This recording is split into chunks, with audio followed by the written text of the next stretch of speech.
This is the podcast of Galton Emani and João Ribeiro. Today I am going to talk to you about the parrot person. This person is a person who only repeats. She will never speak about something peculiar of her own, but will always repeat commonplaces, platitudes that she hears. For example, she will say that dogs have feelings, not because dogs have feelings, but because she listens to this very often. She will say so and so needs Jesus in his life, not because she thinks that, but because the pastor says that quite often in his sermons. So this is the kind of person I'd like to talk about today. Is it a good life?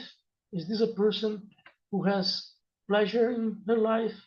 Is this person is a good companion? Is this person do this person have many things to share with us? Do we like talking to these people? In my opinion, not so much, because she never brings something authentic to us. She's always representing, she's much more a character than a person.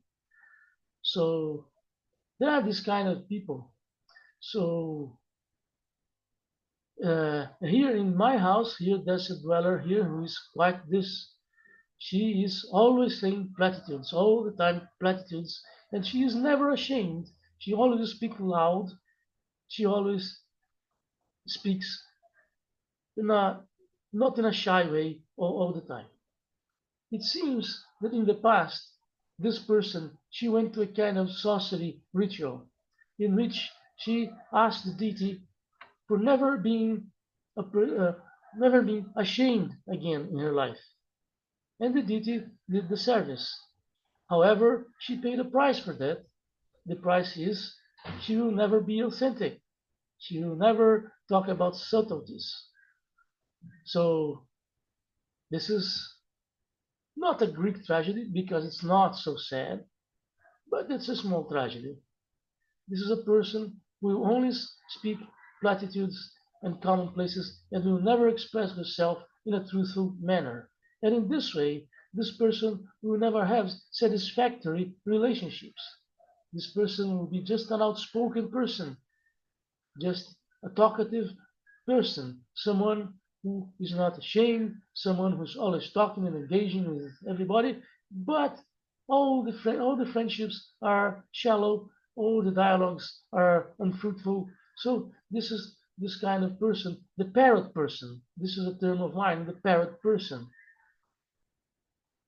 In my life, I had the unfortunate fact that my mother was a parrot person.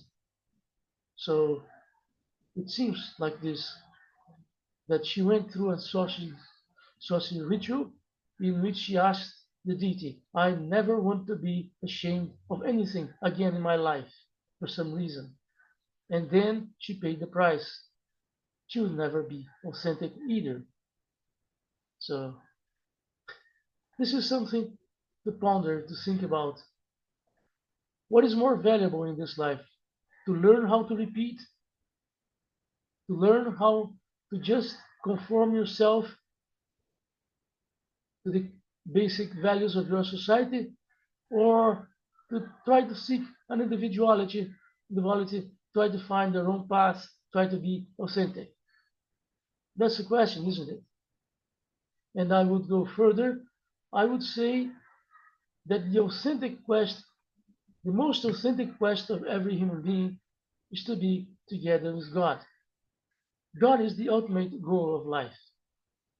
God is authentic. God is subtle. God is peculiar to each one. But for me, it's this way, but for other people, it's different. So for my mother, she paid the price because she's as distant of God as she can be. She's this person who will put great efforts to speak the platitudes all the time. And she will never speak of God because God is not a platitude. God is subtle. God is a reward of those more introspective. That's the fact of life. God will not come to an outspoken, careless person. God comes to the subtle persons. This is something to think about. So, this is my podcast of today, The Parrot Person and Our Relationship to God. Thank you so much.